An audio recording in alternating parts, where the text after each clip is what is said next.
বাংলাদেশের জিডিপির আকার ৬৮ লক্ষ কোটি টাকা, জিডিপির প্রবৃদ্ধি মাত্র ৩.৪৯%, মূল্যস্ফীতি ৯.৫%, খেলাপি ঋণ মোট বিতরণকৃত ঋণের ৩৫.৭৩%, যেটা টাকার পরিমাণে এসে দাঁড়ায় ৬,৪৪,০০০ কোটি টাকা। সামগ্রিক ব্যাংকিং খাতে মূলধনের পর্যাপ্ততা ঋণাত্মকে গিয়ে দাঁড়িয়েছে, সেটি এখন ঋণাত্মক ২.৬৪%। বেসরকারি খাতে ঋণের প্রবৃদ্ধি কমতে কমতে ২২% থেকে নেমে দাঁড়িয়েছে ৫%। বাণিজ্য ঘাটতি বেড়েছে এবং হয়ে দাঁড়িয়েছে $২২.২১ বিলিয়ন, যেটি ইন্ডিকেট করে রপ্তানির হ্রাস এবং আমদানির বৃদ্ধিকে। আগে যেটা ছিল ২২%। মাননীয় স্পিকার, শ্বেতপত্র বলছে বাংলাদেশ থেকে গত ১৫ বছরে পাচার হয়ে গেছে $২৩৪ বিলিয়ন, অর্থাৎ বছরে প্রায় ১৪ থেকে ১৬ বিলিয়ন ডলার পাচার হয়েছে।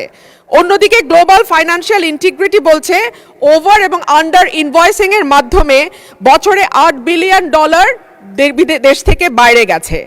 বাংলাদেশের ব্যাংককে রাজনৈতিক হাতিয়ার হিসেবে গত ১৫ বছরে ব্যবহার করা হয়েছে।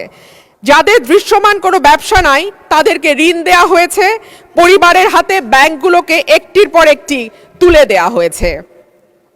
রাজনৈতিক সিদ্ধান্তে সুদ হার ও ডলারের দাম ঠিক করা হয়েছে, ডলারের উপর চাপ কমাতে দাম ধরে রাখা হয়েছে।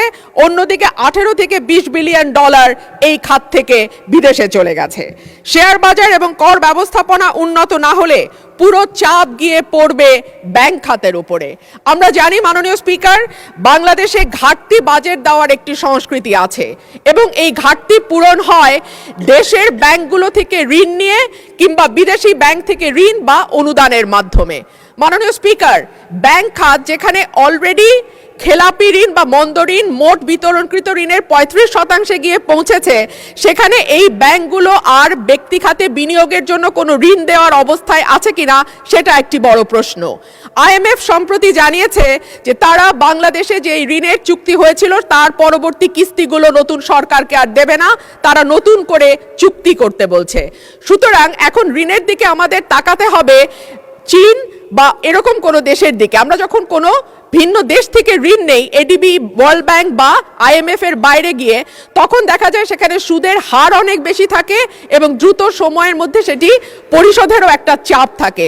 সো এই সামষ্টিক অর্থনৈতিক চাপের মধ্যে অর্থমন্ত্রী কি করে এই বাজেট বাস্তবায়ন করবেন